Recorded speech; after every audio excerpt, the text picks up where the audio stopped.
A partir de estos momentos, nos enlazamos con las regiones del país a través de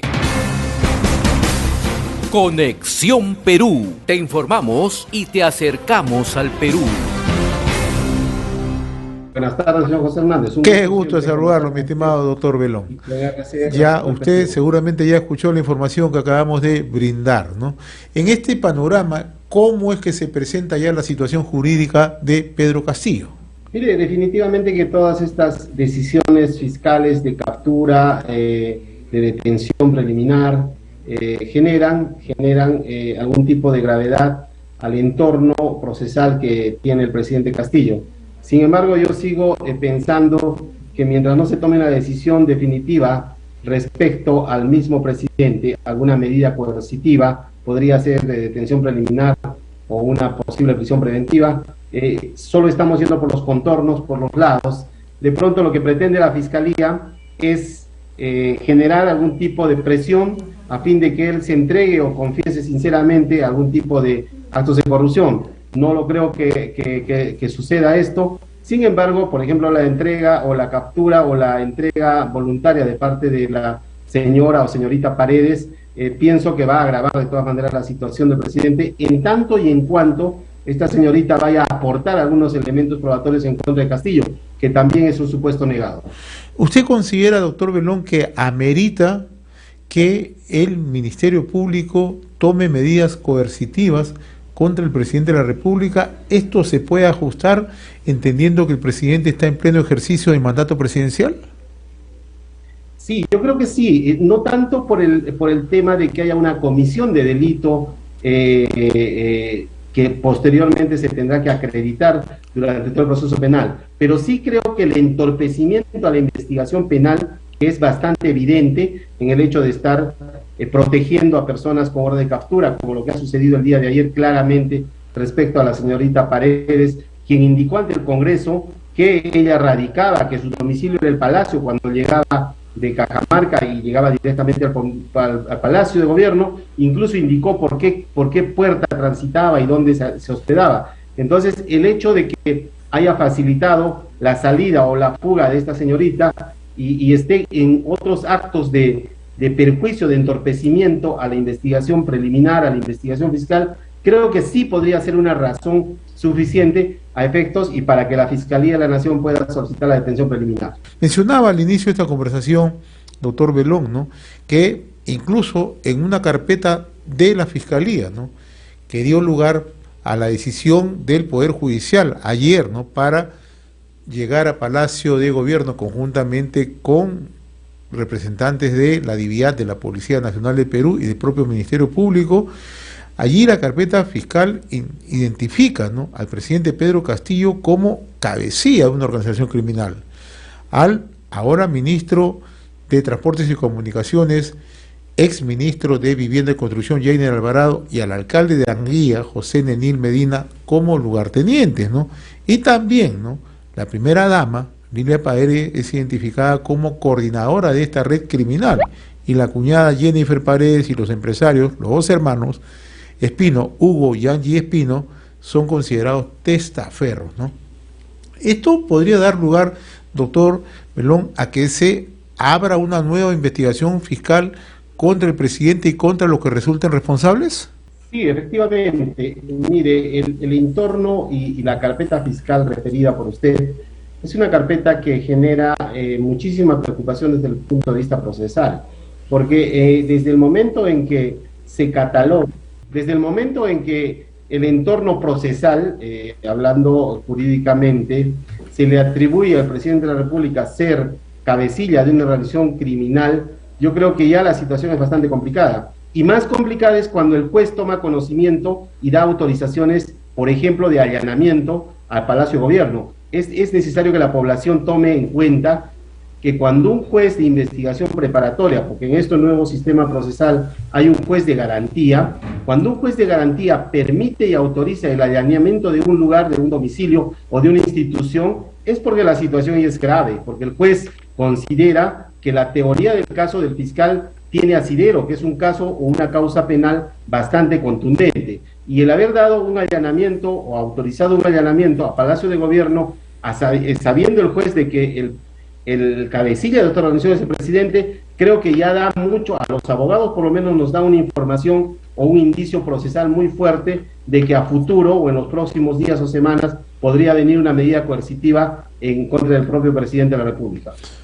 Usted, con la experiencia que tiene, usted en su momento ha sido procurador anticorrupción, para llegar a esta determinación de lo ocurrido ayer, ¿no?, en Palacio de Gobierno, primero dar a conocer la carpeta fiscal con todas las investigaciones, con todas las corroboraciones del caso, y elevarla esto al Poder Judicial, y que el Poder Judicial determine, creo, en un tiempo bastante rápido, debido a la gravedad de los propios hechos.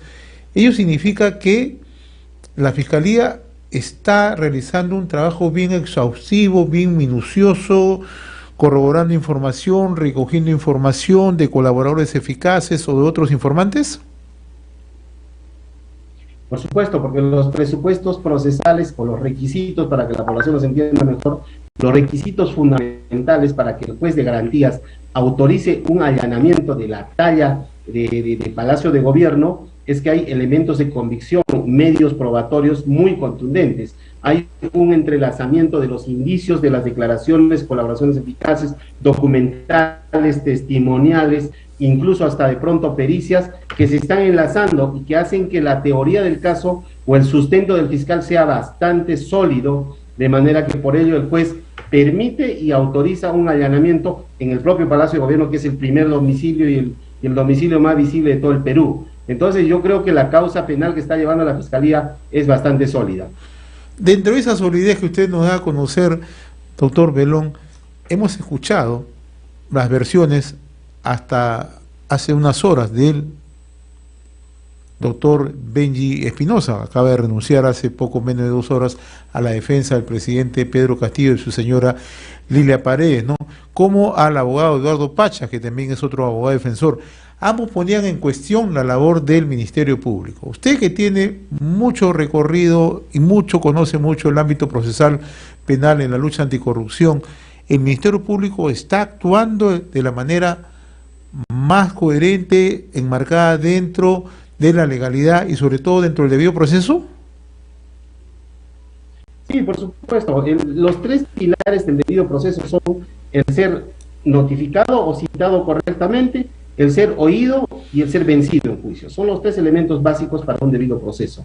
El resto de peculiaridades son aspectos colaterales. Mientras un imputado o un investigado sea debidamente notificado, como lo es el presidente de la República y ha sido en todo su momento, no se está infringiendo el debido proceso. Mientras sea oído, porque mientras se le permitan presentar impugnaciones, escritos, documentales, como lo está haciendo o lo estuvo haciendo la defensa del presidente de la República, se continúa en un debido proceso. Y finalmente se verá en la sentencia si realmente todo esto genera una sentencia condenatoria. Pero mientras tanto, en las medidas cautelares que se vienen tomando, como los allanamientos, en la recepción de pruebas, yo creo que se está cumpliendo con absoluta pulcritud y regularidad el debido proceso. Yo comencé esta entrevista con usted, doctor Belón, preguntándole cuál era, digamos, la opinión que usted tiene respecto a la situación jurídica del presidente Pedro Castillo. Se lo preguntaba porque pocas veces se ha conocido en la historia judicial en nuestro país, y mucho menos en la historia política republicana, que un jefe de Estado tenga 5 investigaciones en curso, 5 carpetas fiscales, probablemente una 6ª, ¿no? Entonces, todos estos elementos que se van configurando, de una u otra manera, ya van proyectando alguna responsabilidad del presidente, porque en alguna de las 5, o quizás en la totalidad, no lo sabemos, pero ¿hay elementos sólidos que pueden concurrir a que se acuse ya al presidente? Yo creo que sí. El elemento más fuerte que hay en todas estas carpetas es la vinculación del presidente de la República con, primero, la primera hipótesis bastante fundada y yo diría hasta aprobada, es el nombramiento, la designación de funcionarios que luego de ser designados han convocado o han sido partícipes directos de licitaciones, concursos públicos de obras de gran cuantía. Entonces, el enlace, porque los delitos de corrupción, no nos olvidemos que son delitos bajo la sombra, no requieren una prueba directa entre el titular del pliego y el delito cometido. Generalmente son delitos en los que se necesita simplemente indicios. Y el mejor indicio es que el presidente de la República nombra ministro de Transportes y el ministro de Transportes a su vez es el presidente o es el director de diferentes licitaciones de obras de gran cuantía, a su vez realizadas por algunos órganos de comité de selección. Entonces, esta cadena dirige y vincula directamente al presidente de la República, lo que es corroborado con las colaboraciones eficaces, las declaraciones, por ejemplo, de su asesor Pacheco, de Karelín López y de Samir. Entonces, yo creo que con estas colaboraciones eficaces, más los actos administrativos que realiza el presidente al nominar a algunos ministros o algún ministro, creo que la vinculación está bastante acreditada y yo considero que sí podría llegar a una sentencia condenatoria. Hace unos instantes yo comentaba hace un momento que confirmó su alejamiento a la defensa del presidente Pedro Castillo y de su señora esposa Lilia Paredes Belli Espinosa, ¿no? Él acaba de decir que son razones estrictamente personales que lo alejan y que tanto él y el presidente son los únicos que conocen en esencia el motivo de la renuncia. Una renuncia a estas alturas, en la situación que se encuentra el presidente de la República, ¿qué puede significar? Un cambio de estrategia en la defensa, pero un hecho bastante complejo. Son 5 o 6 carpetas fiscales. Sí, definitivamente el cambiar de defensores es complicado. ¿Por qué?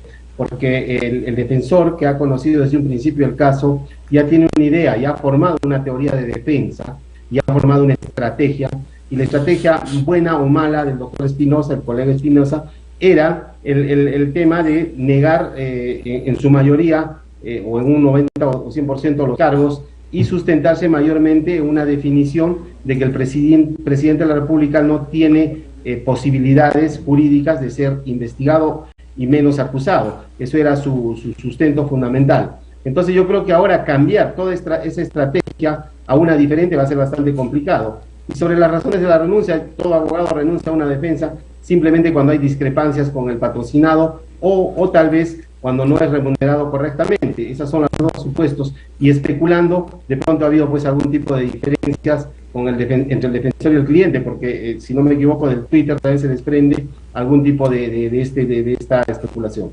Doctor Belón, ahora le voy a pedir una apreciación ya menos jurídica, sino un poco más cercana al análisis político, ¿no?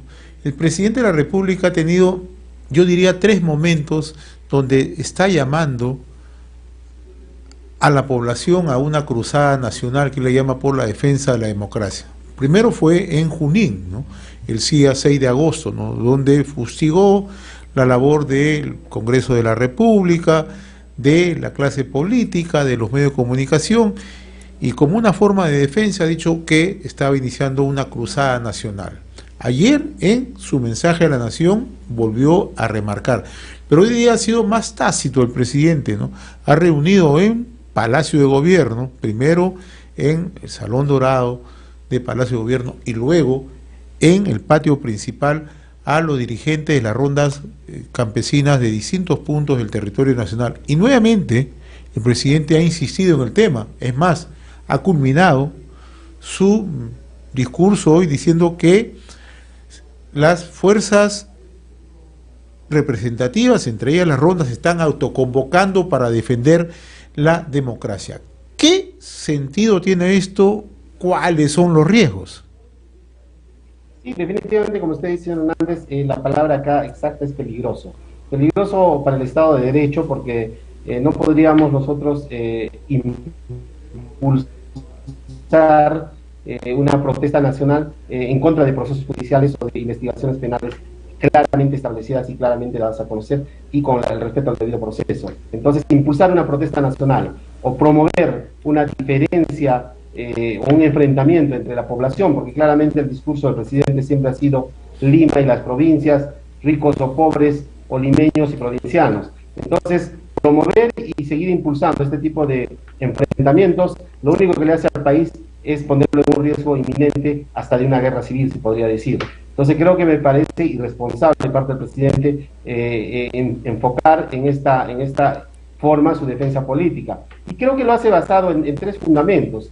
Primero, a nivel del Congreso, el presidente de la República se sabe que ya tiene una facción que está bastante incondicional hacia su favor, y que cualquier tema de vacancia o acusación constitucional va a ser bien difícil que prospere. Segundo, que a nivel de Fuerzas Armadas tiene generales que de alguna forma son incondicionales por la forma, repito y valga la redundancia, por el modo en que han sido ascendidos, y creo que con estas dos fortalezas del Congreso y de las Fuerzas Armadas está queriendo pues enlazar a la población, o a alguna parte de la población, a la población rural más que todo, rondas campesinas, para consolidar su enfrentamiento y continuar en el poder pese a las investigaciones y la claridad de las imputaciones que se tienen.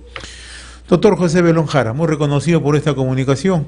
Le agradezco la gentileza que siempre tiene con RCR y Conexión Perú a través de la cadena nacional, tanto de estaciones de radio y estaciones de televisión. Ha sido un gusto, como siempre, conversar con ustedes de Puno. Muy amable. Muchas gracias, buenas tardes.